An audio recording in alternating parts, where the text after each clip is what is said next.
நாங்கள் government boys higher secondary school ஜாரிகண்டாவுட்டி 12 students. நாங்கள் எஸ்ஐடிபிக்காக சூஸ் பண்ணியிருக்கிற டாபிக் என்னென்னா ஆர்கானிக் பெஸ்டிசைட். பொதுவாகவே இப்போ நம்ம ஃபார்மர்ஸ் எல்லாம் ஆர்கானிக் பெஸ்டிசைட்ஸ் தான் இப்போ நம்ம பொதுவாகவே கெமிக்கல் பெஸ்டிசைட்ஸ் தான் யூஸ் பண்ணிகிட்ருக்காங்க.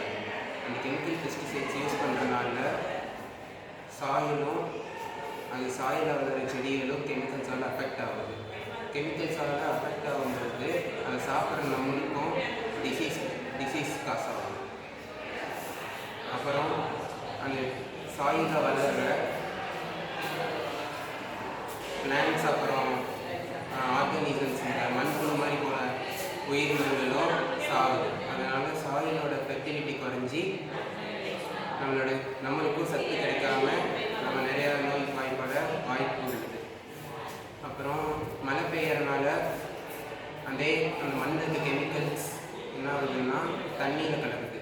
தண்ணியில் கலக்கும் பொழுது தண்ணியில் இருக்கிற உயிரினங்கள் அப்புறம் தண்ணியில் வளர செடிகளும் அந்த கெமிக்கல்ஸால் அஃபெக்ட் ஆகுது. அப்போ ஃபிஷ்ஷஸ் நம்ம மாதிரி மனுஷங்க மீன் பிடிக்கிறவங்க அந்த ஃபிஷ்ஷஸை விற்கும்போது அதையும் நம்ம யூஸ் பண்ணுறோம். நம்மளுக்கும் அது எப்படி இன்டைரக்டாக நோய் வைக்குது.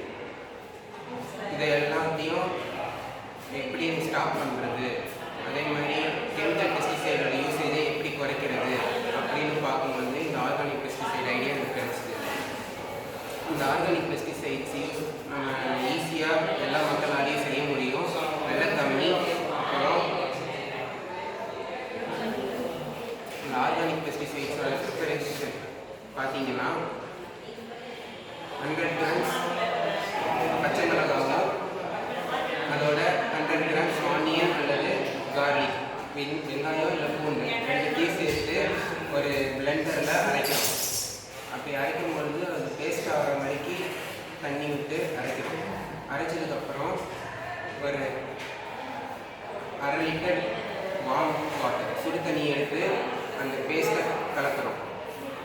கலக்கினதுக்கப்புறம் அது லிக்விட் ஆனதுக்கப்புறம் அது ஒரு டப்பாவில் போட்டு 24 ஹவர்ஸ் செப்பரேட்டாக வச்சிடறோம்.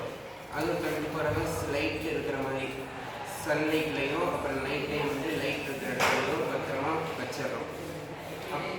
அப்புறமேட்டு அடுத்த நாள் ஃபில்டர் வச்சு அதோட வேஸ்ட் எல்லாத்தையும் வடிகட்டி எடுக்கிறோம்.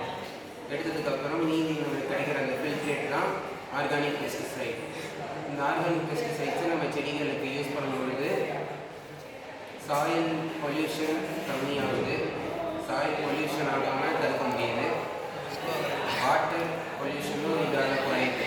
அதனால் மீன்கள் அந்த மாதிரி உயிரினங்களும் சாகாது. சாயில் பொல்யூஷன் கம்மியாகிறதுனால நம்மளுக்கும் இந்த சாப்பாட்டில்